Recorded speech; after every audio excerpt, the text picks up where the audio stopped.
sorriso, um carinho, uma oração. Gotas de luz rompendo a escuridão. Sementes da paz germinando em cada coração. Com paciência e ação. Esforço a mais, um gesto de paz, numa corrente de amor que não se desfaz. Vamos construindo, construindo a paz. Com coragem pra mudar, humildade pra espalhar a palavra de Jesus.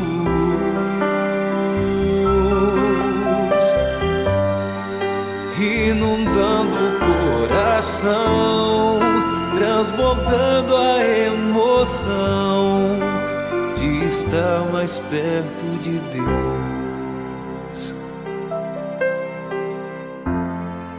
Com coragem vamos alcançar a paz, construindo a paz, a paz,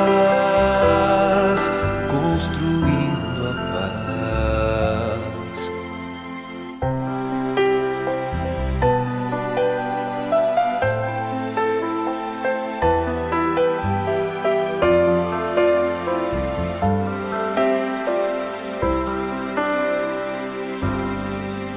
Um sorriso, um carinho, uma oração. Gotas de luz rompendo a escuridão. Sementes da paz germinando em cada coração. Com paciência e ação. Esforço a mais, um gesto de paz, numa corrente de amor que não se desfaz. Vamos construindo, construindo a paz.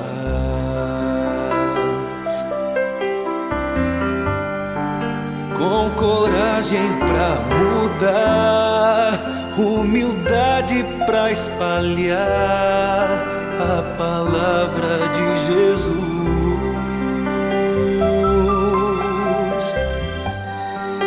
Inundando o coração, transbordando a emoção de estar mais perto de Deus.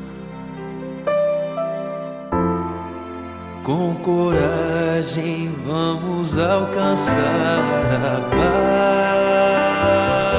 paz, construindo a paz, a paz.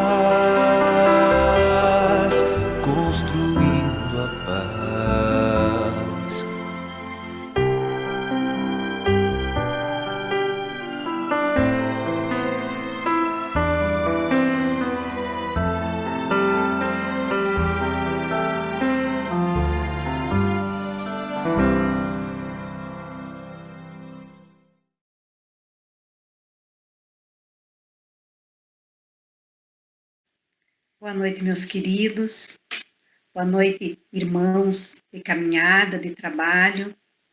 Boa noite aos irmãos que nos assistem, que nos acolhem em seus lares, em seus locais de trabalho. Que possamos estar todos envolvidos no amor, na paz do nosso Mestre Jesus. Para o nosso trabalho, a nossa roda de conversa desta noite, então, nós contamos, como sempre, com a Bruna na técnica, e hoje com o Sandro, com o Emerson, com a Juliane Zangirolami. E para que já possamos dar início, então, ao nosso trabalho, eu peço que a Ju possa deixar o seu boa noite, Ju. Boa noite, colegas queridos. Boa noite a todos que nos acompanham nesta roda de conversa. É com muita alegria e satisfação que estou aqui junto de vocês para compartilharmos desse momento de reflexão e de aprendizado. Uma boa roda de conversa a todos. Sandro. Boa noite, queridos colegas. Estamos juntos nessa empreitada dessa semana aí. Que nós possamos fazer um trabalho produtivo, e que possamos contribuir para que as pessoas entendam as tantas ideias que se tem sobre vários temas, né, e que o Espiritismo tenta trazer de forma mais simplificada, mais objetiva, nos esclarecendo e nos dando um prumo legal para conduzir os nossos ensinamentos aí. Que Jesus nos abençoe e nos acompanhe nesse trabalho aí. Emerson. Boa noite, meus amigos, meus colegas de trabalho da Casa Espírita. Boa noite a todos que nos acompanham, aqueles que já introduziram na sua rotina a roda de conversa. Muito obrigado pela companhia, é uma alegria muito grande compartilhar esse momento com todo mundo. Aqueles que estão chegando pela primeira vez, sintam-se acolhidos pelo nosso abraço fraterno e para qualquer desconexão momentânea que possa encontrar no estudo, a gente orienta que possa buscar os estudos anteriores aí, que vão encontrar uma ordem bem interessante e de muito proveito, como é organizado por Kardec o ensinamento dos Espíritos. Então, é sempre uma alegria estudar, é sempre uma alegria conversar sobre a doutrina espírita, e nós não nos cansamos nunca de aprender e cada vez aprendemos mais. Espero que seja de muito bom proveito a todos. Obrigado, meus queridos. Então, que os benfeitores amigos nos auxiliem na tarefa. Então, como nós já vimos até agora, nesse estudo do Livro dos Espíritos, nós começamos por o que é Deus, depois vieram todos os elementos que compõem o universo, a criação, a escala espírita. E desse capítulo em diante, então, a gente vai tentar entender um pouquinho mais, falar um pouquinho mais sobre encarnação. Ju, já começo contigo então. Na questão 132, a primeira desse capítulo, Kardec questiona os benfeitores, perguntando: qual o objetivo da encarnação dos espíritos? Ju, a resposta dos espíritos é de que Deus nos impõe a encarnação com a finalidade de nos fazer chegar à perfeição. E para isso é necessário passarmos, então, por todas as vicissitudes da existência corporal. O tempo, os meios e as experiências, que elas servem para, então, acordar a alma para as necessidades de progredir e amar. É utilizando desse instrumento, então, material, que somos oportunizados, então, nas condições mais adequadas, para que a gente consiga cumprir os desígnios de Deus. Assim, vamos despertando, então, através dos esforços individuais que cada um de nós fizemos, estagiando, então, através das sucessivas reencarnações. Kardec faz um comentário nessa questão, no final, então, depois da resposta dos espíritos, dizendo assim: a ação dos seres corpóreos é necessária à marcha do universo. Deus, porém, na sua sabedoria, quis que nessa mesma ação eles encontrassem um meio de progredir e de se aproximar dele. Deste modo, por uma admirável lei da providência, tudo se encadeia, tudo é solidário na natureza. Bem, Jus e Emerson e quem nos ouve, eu acho importante nessa questão nós levantarmos aqui o argumento que Kardec nos coloca ali, que os espíritos nos colocam também, né, que a nossa encarnação não é um processo passivo, né, que nós estamos aqui simplesmente para cumprir algo já pré-determinado, né, que nós temos, pelo uso do nosso livre-arbítrio, a capacidade de interferir nessa encarnação, principalmente quando nós nos relacionamos com as provas ou expiações que nós vivemos, né? E que o resultado dessa nossa ação sobre as nossas provas e as nossas expiações, elas contribuem para a evolução do mundo. E não só a nossa, que o mundo vai evoluir pela soma das nossas evoluções. Então, eu acho importante nós deixarmos aqui essa informação de que a nossa encarnação não é passiva, ela é ativa, ela depende das nossas escolhas para que nós cresçamos e o mundo que nós vivemos cresça junto conosco. Essa é a importância fantástica da encarnação.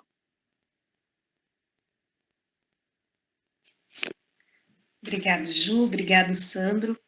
E caminhando, então, nessa mesma linha, questionados por Kardec, os espíritos responsáveis por as informações que compõem, então, o Livro dos Espíritos, eles esclarecem que todos os espíritos são criados simples e ignorantes e que se instruem nas lutas e nas tribulações, e que Deus, sendo justo e bom, não poderia fazer felizes uns sem trabalho e sem fadiga, e por conseguinte também sem mérito pelas suas conquistas. E que mesmo aqueles espíritos que desde o princípio seguiram o caminho do bem, eles têm sim a necessidade das provas corpóreas. E que assim sendo, aquele que não é avarento, que não é invejoso, ciumento, ambicioso, ele chega então mais depressa ao seu destino, que é a perfeição. Mas sempre, como o Sandro nos trouxe ali, através das suas ações, dos seus méritos, das suas conquistas.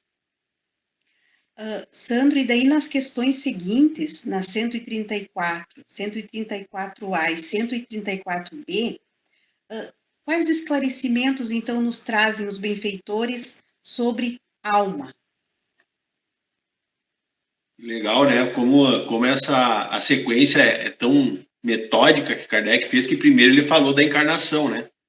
O objetivo da encarnação, e aí depois vem com a alma. Porque o que é a alma?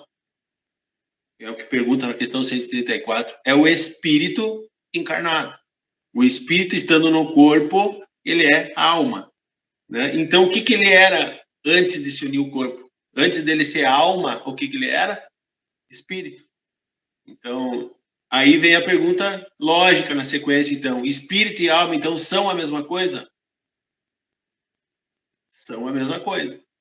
Então, voltando a essas duas questões anteriores, então, a alma é o espírito que encarnou num corpo, né? No processo de encarnação. Então, antes dele ser alma, ele era a energia inteligente que estava dispersa, né, no plano espiritual, né, e que depois, então, encarnada, se torna a alma. Mas são a mesma coisa, espírito e alma.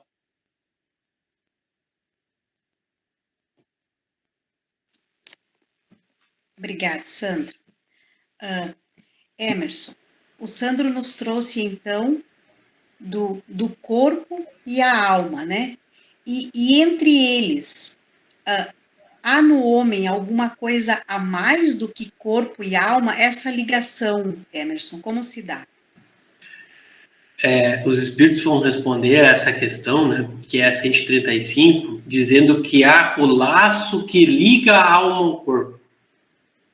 E aí vem uma outra questão que, dentro da 135, de que natureza é esse laço?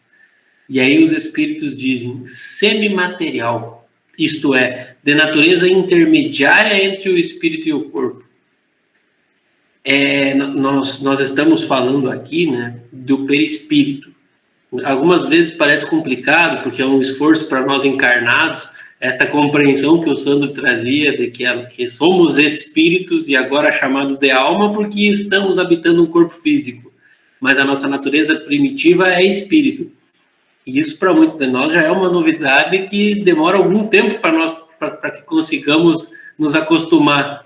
E talvez a existência inteira, e ainda não é suficiente para que possamos viver como espíritos e não como corpo somente. Mas o perispírito pode parecer um complicante nesse momento, mas se nós nos dedicarmos um pouquinho ao estudo, à reflexão, percebendo como é que funciona a dinâmica da reencarnação, nós vamos compreender que há a necessidade de algo chamado aqui de semimaterial que una o espírito ao corpo. Nós costumamos dizer, que é uma interpretação, aqui vamos reproduzir o que nós já encontramos na doutrina espírita, que é como se fosse o nosso HD, o nosso disco rígido. É aquele que faz com que os registros passem da nossa vida encarnado para a continuidade na espiritualidade e que retornem para a nossa vida de encarnado. Então, o perispírito é o que vai modelar o nosso corpo físico.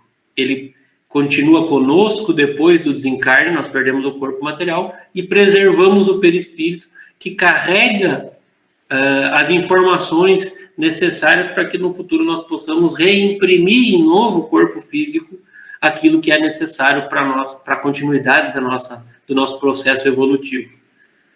E aí, eles vão organizar dizendo que o homem é, portanto, formado de 3 partes essenciais. Primeiro, o corpo, ou o ser material, que é parecido com o dos animais e animado pelo mesmo princípio vital, porque nós estamos falando aqui do corpo, e que, segundo a alma, ou o nosso espírito encarnado, como o Sandro explicou, que reside, que mora no corpo enquanto encarnado, esta alma.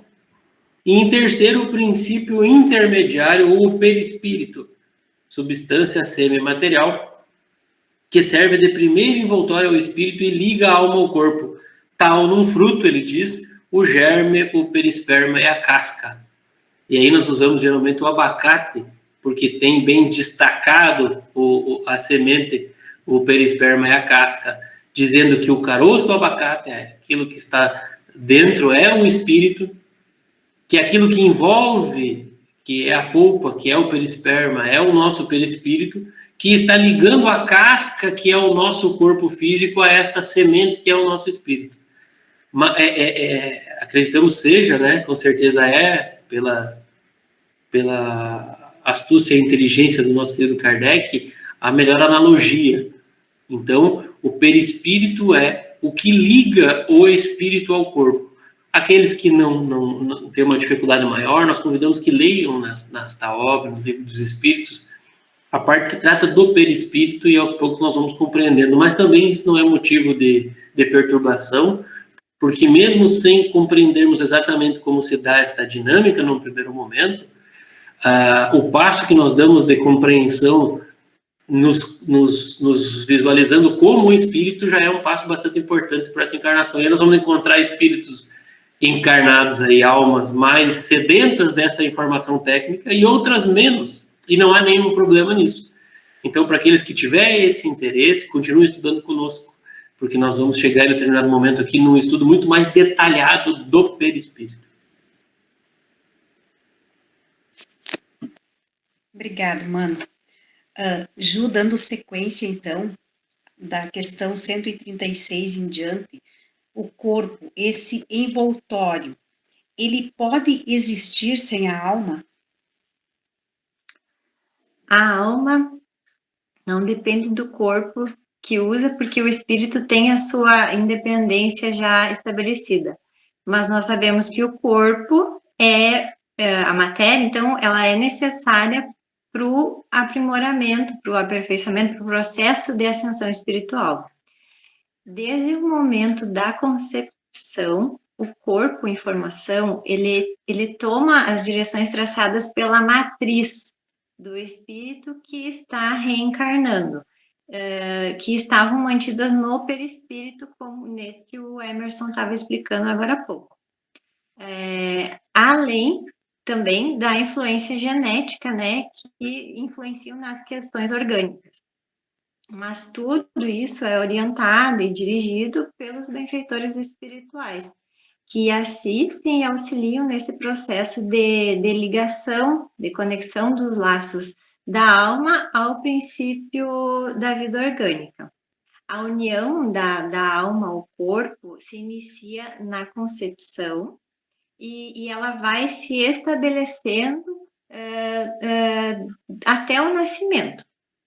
Então, o laço fluídico que mantém a alma presa ao corpo se rompe com a morte, e o espírito continua a sua vida, então, no mundo que lhe é próprio. Na resposta dos espíritos a essa questão, eles dizem que um corpo sem alma é uma simples massa de carne sem inteligência, que a vida orgânica pode animar um corpo sem alma, mas a alma não pode habitar um corpo privado de vida orgânica.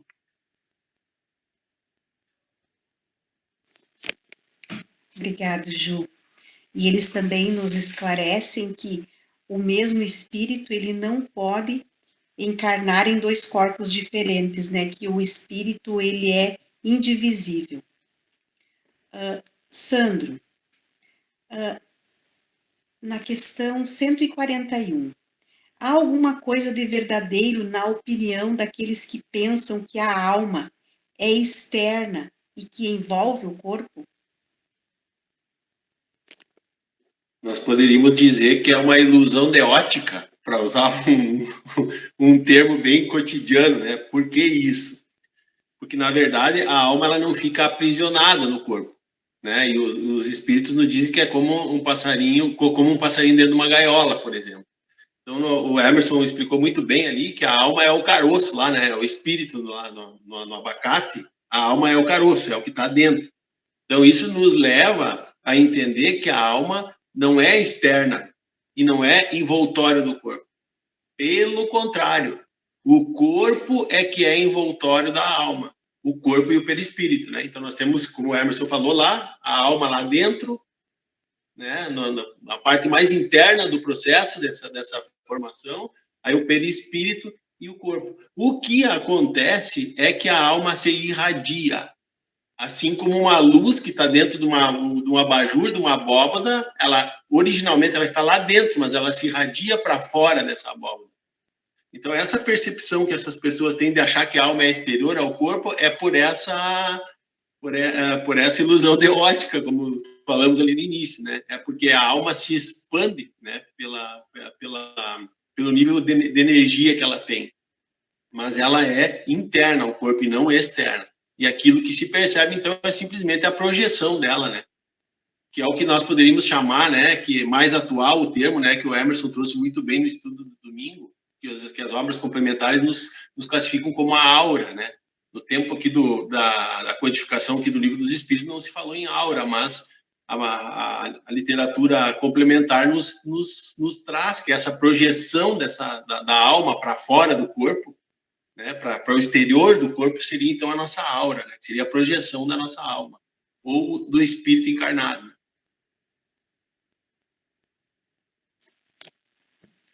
Obrigada, Sandro. Emerson, por que nem todos os espíritos, eles definem a alma da mesma maneira? Ju, é bastante interessante essa questão, porque ela é muito mais ampla do que a simples resposta que nós poderíamos dar aqui. Os espíritos dizem assim inicialmente na resposta: os espíritos não se acham todos esclarecidos igualmente sobre estes assuntos. Então, por que os espíritos não definem todos da mesma maneira? É porque os espíritos não são todos iguais e não estão todos com o mesmo nível de conhecimento. Eu disse que a questão é interessante, porque quando nós falamos de espíritos, muitas vezes a gente parece que está falando de um mundo completamente separado do nosso. Os espíritos e nós, né? Porque nos esquecemos ou recém descobrimos que os espíritos encarnados somos nós e os espíritos desencarnados somos nós amanhã e fomos nós ontem. E quando nós nos observamos aqui em diferentes níveis de consciência, com diferentes personalidades, com diferentes pontos de vista, ou algumas vezes com pontos de vista semelhantes, mas na hora de expressar, de tratar, nós tratamos de maneira diferente. Então nós vamos encontrar espíritos em manifestações com a inteligência carregada de limitações. E aí vão se expressar da maneira com que eles compreendem o que eles conseguem. Nós vamos encontrar aqueles que vão ser tratados, como nós já observamos na classificação dos espíritos, e aqui na resposta traz também os pseudo-sábios, que pretendem dizer sobre alguma coisa, mas não têm o conhecimento profundo, não são mestres nesta questão, mas mesmo assim têm a pretensão de poder explicar aquilo que nem sempre compreendem. Então, esta diferença, ela acontece porque nós somos diferentes, e nós carregamos as nossas impressões para depois da vida encarnada, e nos manifestamos, se assim tivermos a oportunidade, trazendo aquilo da maneira com que nós compreendemos. Eu lembro que num dos estudos, uma colega nossa falou sobre o mito da caverna, de Platão, que trata disso. Quando nós temos uma visão distorcida, uma visão parcial, só observamos as sombras daquilo que está acontecendo, muitas vezes nós concluímos que conhecemos, mas na realidade nós não conhecemos a fundo aquilo. E por incrível que pareça, a doutrina espírita nos ensina, reforça, que nós precisamos ter cautela quanto às informações dos espíritos e não aceitar tudo porque foi um espírito que disse. Porque muitas vezes ele está dando a sua opinião e não está transmitindo a realidade, mas a sua percepção da realidade. Então é tão simples assim, como algumas vezes compreendemos aqui entre encarnados de maneira diferente, assim também se dá na questão dos espíritos.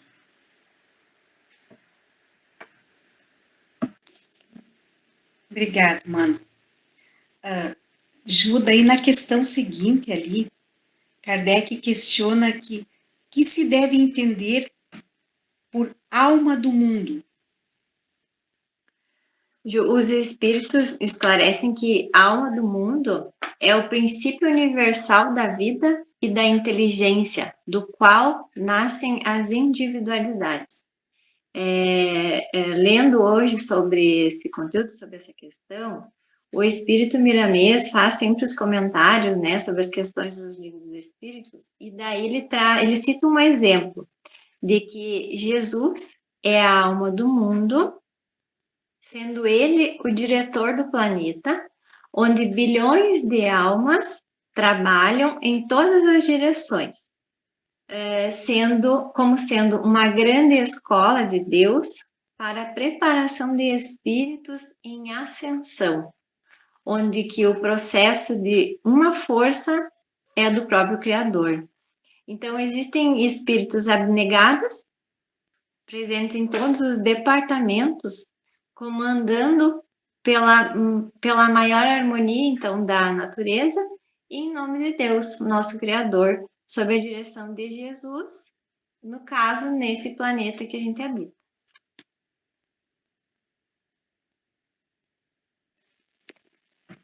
Obrigado, Ju. Sandro, indo adiante, então, na questão 146. A alma, ela tem sede determinada, ela é circunscrita a uma parte do corpo? A resposta dos espíritos nos dizem que não, que ela não é circunscrita a uma parte do corpo. Aí eles fazem uma referência, por exemplo, de que aqueles homens da ciência, né, aqueles homens intelectualmente mais evoluídos, é como se a alma se manifestasse mais no cérebro, né? Nos grandes gênios, por exemplo, né, na cabeça. E naqueles que se doam, que se oferecem em trabalho pela humanidade e tal, a alma estaria mais localizada no coração, né? Então, se nós olharmos a resposta da Ju lá na questão anterior, que a alma do mundo é o princípio da vida e da inteligência, daria quase para a gente fazer a analogia de que a alma está onde ela mais é requerida, né? Então, e o exemplo que os espíritos dão aqui fecha bem essa ideia, né? Que para o intelectual ela estaria mais sediada na cabeça e para o sentimental estaria sediada mais no coração, né? Mas daí eles seguem, né? Kardec segue na pergunta perguntando assim, o que pensar daqueles que acham que a alma está num centro vital, né? Centros vitais, que podem ser também chamados de chakras, né? Por algumas teorias, né? Aí os espíritos respondem que aí está onde está a sua preferência, É mais ou menos a mesma resposta, ou seja, está onde você mais desenvolve, onde está o teu maior potencial, né? Mas, na verdade, isso aqui tudo é para caracterizar esses vários conceitos que se tem de alma, né? Nós falávamos aqui, antes de começar essa roda de conversa, que, na verdade, o espiritismo, ele determina a alma como sendo o espírito encarnado. Simples assim. Se nós olharmos esses questionamentos que foram feitos, eles são mais abrangentes do que necessariamente o que a doutrina espírita nos apresenta, né?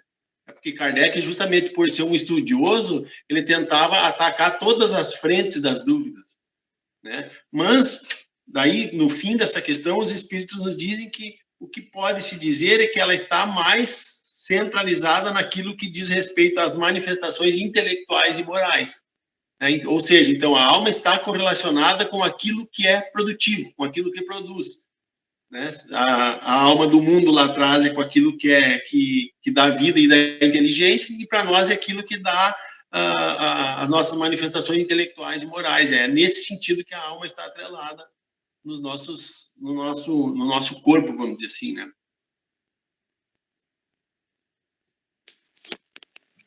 Obrigado, Sandro.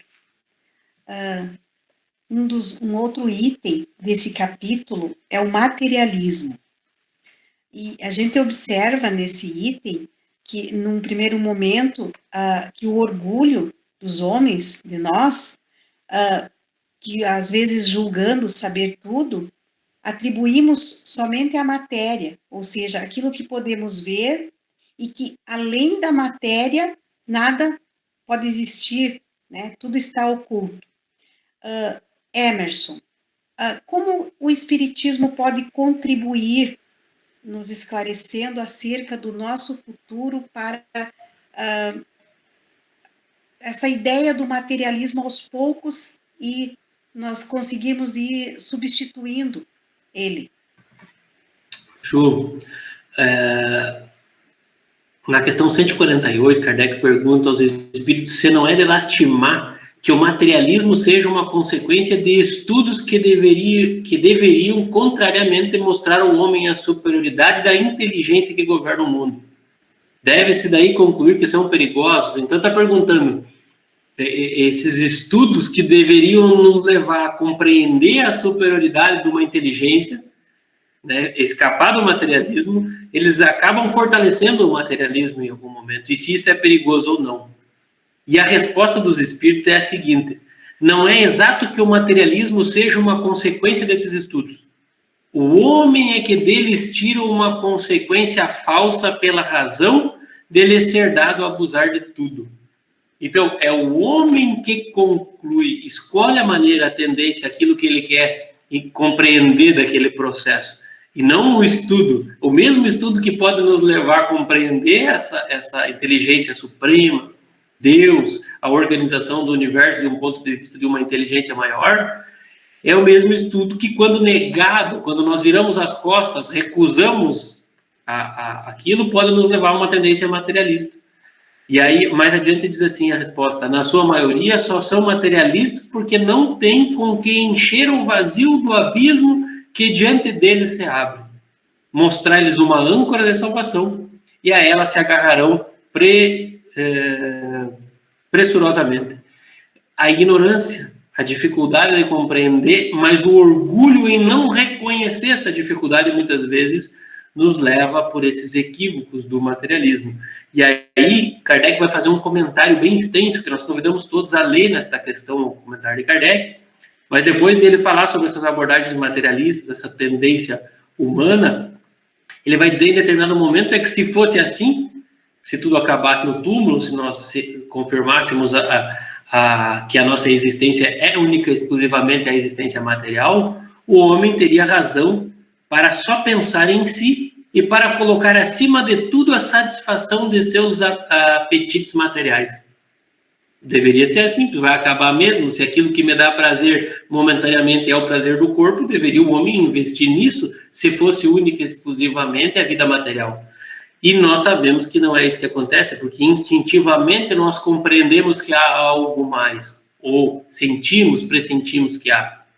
Mais adiante ele vai dizer: uma sociedade que se fundasse sobre tais bases traria em si o germe de sua dissolução e seus membros se entredevorariam como animais ferozes.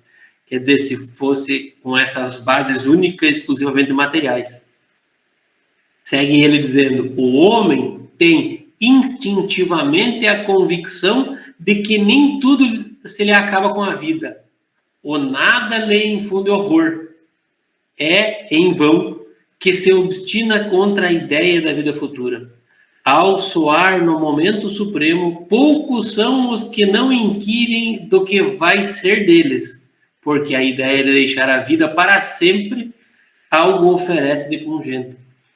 Se nós não tivemos esta reflexão ainda, nós teremos esta reflexão de quanto importante é o momento de abandonar o corpo físico.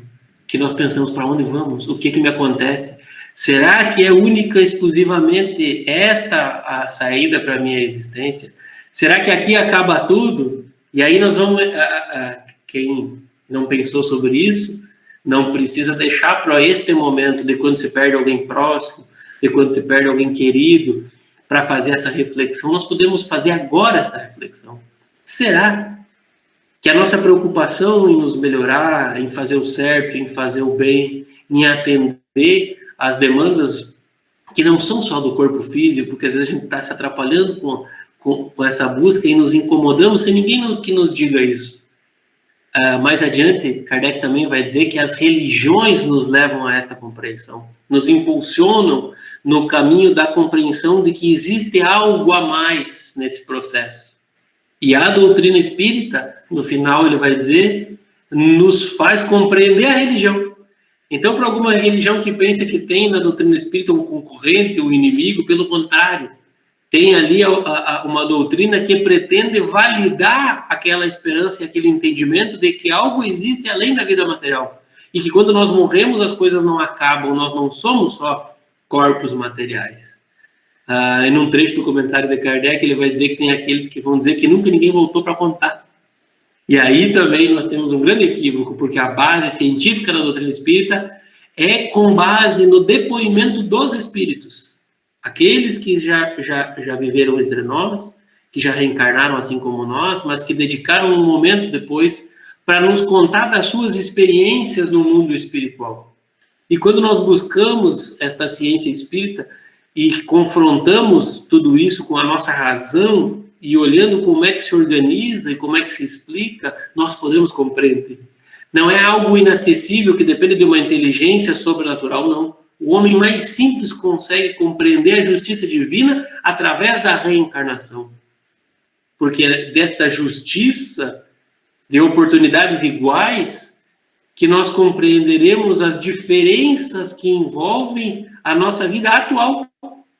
Dado que nós nos encontramos aqui em diferentes situações e alguém pode olhar e dizer a do fulano é mais fácil que a do ciclano. Eu não passo pelos desafios que passa aquele que enfrenta a fome, a pobreza, a miséria extrema. Eu não passo pelas dificuldades que passa aquele que encontra-se na depressão, nos desequilíbrios psicológicos, enfim, nas mais diversas experiências que nós testemunhamos no nosso dia a dia. E é a reencarnação, é este processo de vir para o corpo físico, escola, e retornar para a mãe, pátria espiritual, mundo dos espíritos. E isso vai se repetindo e validando a justiça de Deus. Então, o materialismo, embora algumas vezes algumas almas encarnadas insistam nessa teoria como sendo a única exclusiva, é porque não encontraram ainda o caminho da humildade para poder ampliar este horizonte e compreender que há algo muito maior, uma inteligência suprema, causa primeira de todas as coisas, que organiza e faz com que tudo isso esteja funcionando como deve funcionar e que as coisas estão no seu devido lugar e não tem nada desconectado das necessidades de cada um. Obrigado, Mano. Obrigado, Sandro, Ju, Bruna. É um assunto que nos esclarece e é tão minucioso o trabalho de Kardec, da espiritualidade, que, como o Mano disse, não precisa ser, assim, ter uma inteligência extra, ser sábio, não. Para qualquer um que tenha interesse, que tenha vontade, a gente consegue se buscar esse esclarecimento, buscar o entendimento. E o convite que fica é que nos próximos capítulos a gente vai estar esmiuçando ainda mais esse assunto. Então, vai ter como que funciona o retorno da vida corporal, a vida espiritual. Então, fiquem conosco, que é um assunto que eu sei que pode, muitos de nós, é o que nos traz um certo desafio, mas que a doutrina espírita também nos esclarece. Então, já deixando aqui o meu boa noite, rogando que os benfeitores amigos possam estar conosco, estar em nossos lares, e que possamos, numa próxima oportunidade, estarmos juntos novamente. E pedindo, então, que os irmãos também possam deixar o seu boa noite. Começo pela Ju.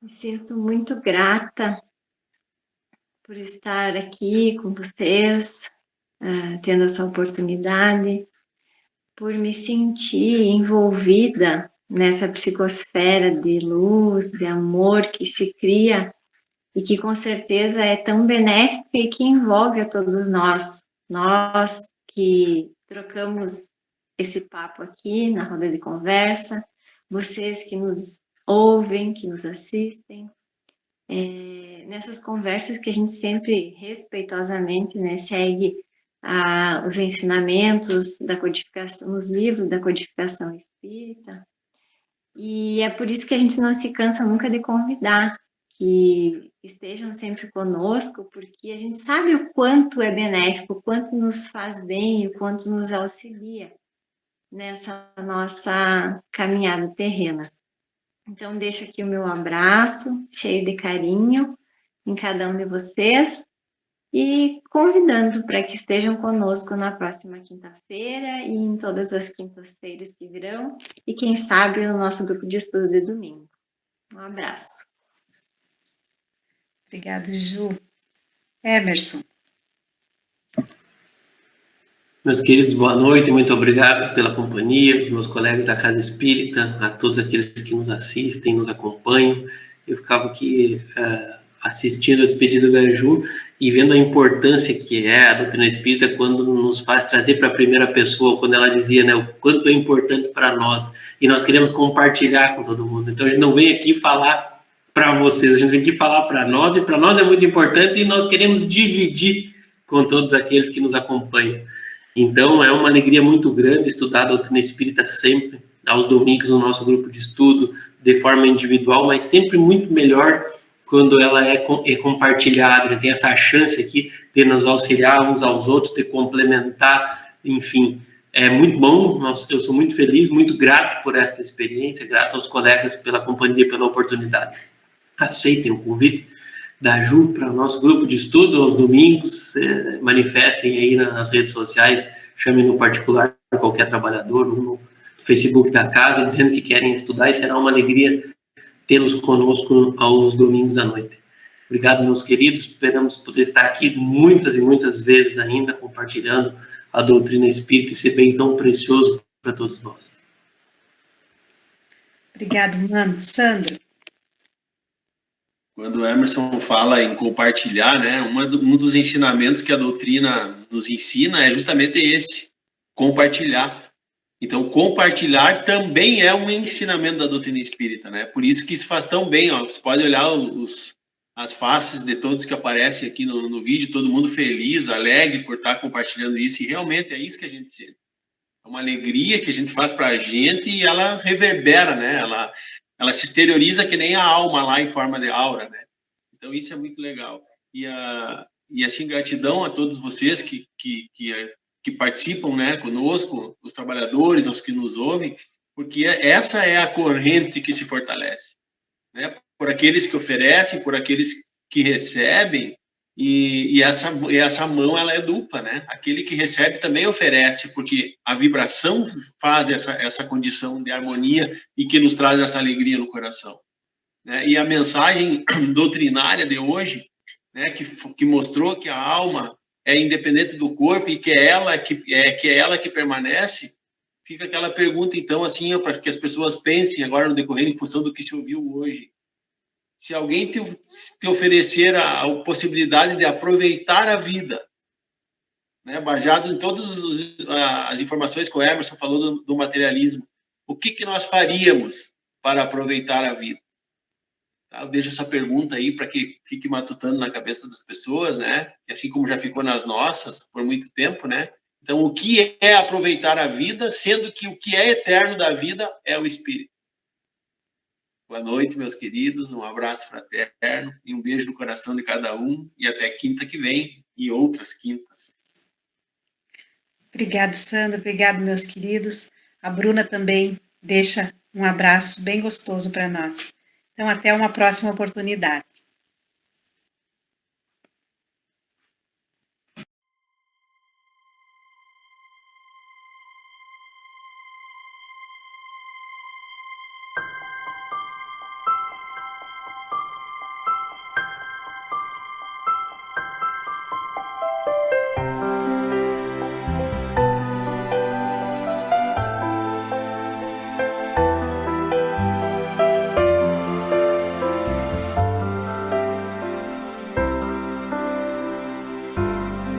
Um sorriso, um carinho, uma oração, gotas de luz rompendo a escuridão, sementes da paz germinando em cada coração, com paciência e ação. Esforço a mais, um gesto de paz, numa corrente de amor que não se desfaz. Vamos construindo a paz, com coragem pra mudar, humildade pra espalhar a palavra de Jesus.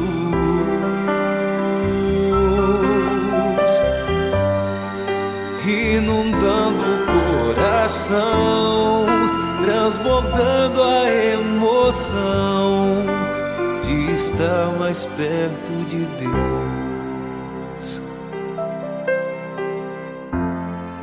Com coragem vamos alcançar a paz, construindo a paz, a paz, construindo a paz.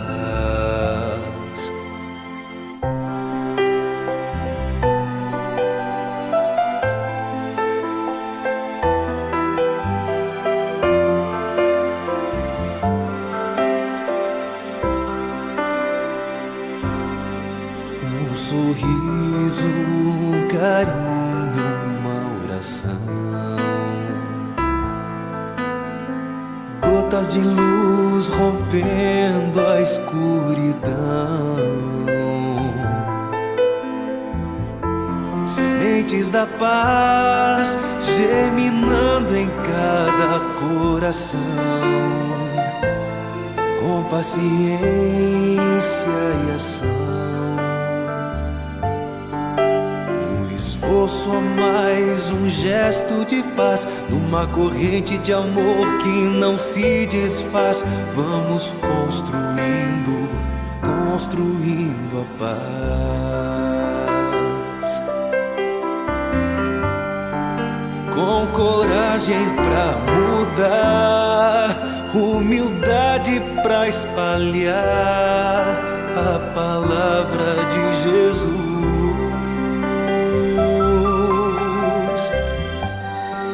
Inundando o coração, transbordando a emoção de estar mais perto de Deus.